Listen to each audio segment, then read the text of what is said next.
I served in the Marine Corps from 1989, the beginning of 1989 to the middle of 2011. So it was 22 and a half years.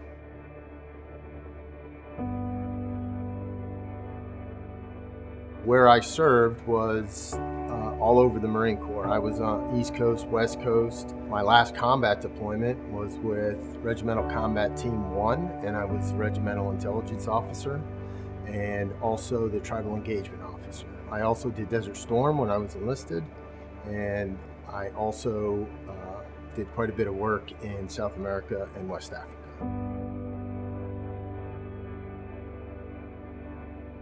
When I retired, it was July 1st of 2011. It was a struggle. It was not easy. To be honest with you, I wasn't ready to retire. What had happened was I had made a promise to my sons that when they made it into high school, we would stop moving. And I was up for promotion, and with that promotion to Lieutenant Colonel came a move to Quantico, and we were in Massachusetts at the time, and I stuck to my promise. I retired. It was an interesting transition because within 11 months of that retirement, my wife and I had broken up. I was getting divorced.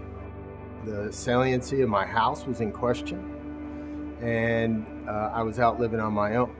So it was tough emotionally. I had also started a new career. So about as many of the life stresses as you can imagine, short of death, all sort of occurred within that first year of being retired. When I retired, I didn't know very much about the VA.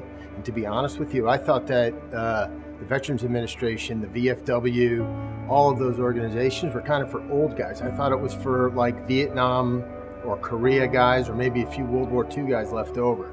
I didn't really think of it in terms of what it could provide for me.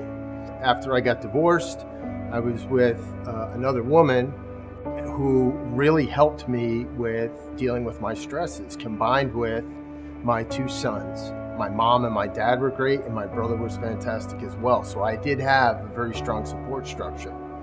But I was also not in need of the VA's medical care at the time because I had a good job with good insurance. So the VA resources in terms of help dealing with that stress didn't occur to me.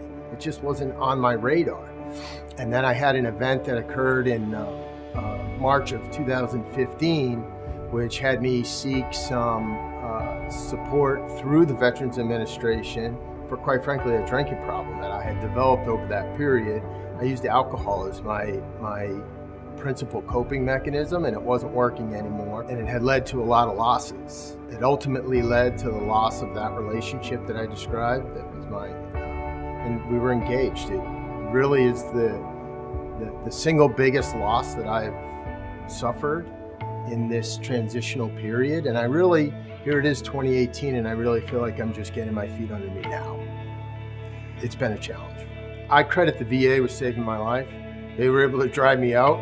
And in terms of the substance abuse issue specifically, they were pretty skilled at being able to help me see my way clear of using alcohol. And I have one specific counselor that I use quite a bit at the Northampton, Massachusetts VA, and she's been nothing short of a lifesaver.